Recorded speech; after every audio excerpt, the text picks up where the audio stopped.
Derby Day at Woodbine Racetrack is Saturday, May 5th. The drink of the day is a good old fashioned, and here to explain all about it is Spencer Gooderham.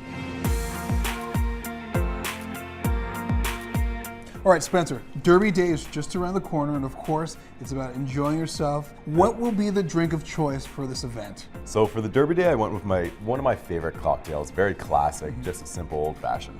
You can demo for us? I can demo for us. Demo, dude. Absolutely. We do a nice sugar cube right here, nice brown sugar cube. And I actually like to do just a little bit of an orange zest right into that mixing glass. Get some nice orange oils in there while we're mixing it up. About 5-6 dashes of Angostura bitters. Then I do a little bit of soda, just a splash. Then I'm actually gonna muddle all that up. So this is your tough mutter competition? Yeah, exactly. This is about as tough as I get. Add in some ice here. I'll have you pass me lot number 40. Sweet. Yeah, right here. So we've got a beautiful 100% Canadian whiskey made right here locally in Ontario. Gonna do 2 ounces of this.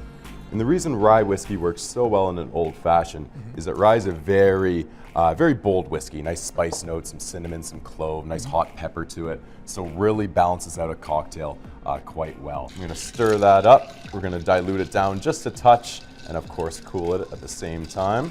There we are, we're gonna strain that out. Got our beautiful old fashioned right there.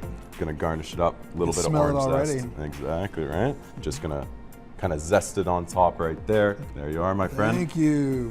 Cheers. Cheers. Nice. Oh, that's good. That's good, right? That's really good. If you want to learn more about this particular drink, you've got to come to Derby Day, and those tickets are available at ticketmaster.ca. Spencer, thank you so much for your time. My pleasure. Cheers. Cheers.